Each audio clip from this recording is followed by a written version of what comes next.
দেশ কোথায় গিয়ে দাঁড়াইছে দেখেন। বউ তার স্বামীকে জনসম্মুখে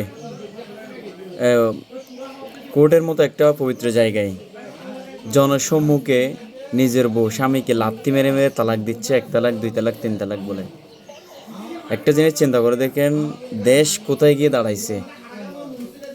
যে হাজার হাজার মানুষের সামনে বউ নির্লজ্জতার প্রকাশটা যে দেখাইছেন, তা একজন পুরুষ হিসেবে আমি আজ খুব দুঃখিত।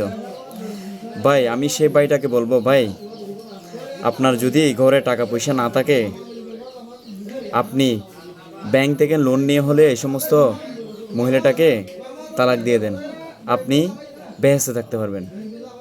এটা যতক্ষণ পর্যন্ত আপনার কপালে আছে, মনে করবেন আপনার দুঃখ কিন্তু কখনো যাবে না, বুঝছেন।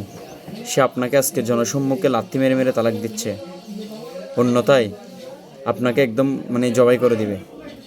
খুব দ্রুত, যত দ্রুত সম্ভব আপনি তাকে ব্যাংক থেকে লোন নিয়ে হলেও, কিস্তি থেকে টাকা নিয়ে হলেও তাকে দূর করে দেন। এতে করে আপনি সুখী থাকবেন, আপনার জীবনটা সুখী হবে ভাই, বুঝছেন। এই সমস্ত ভিডিওগুলো দেখার পর আমি একজন পুরুষ হিসেবে নিজেকে ধরে রাখতে পারতেছি না, বুঝছেন।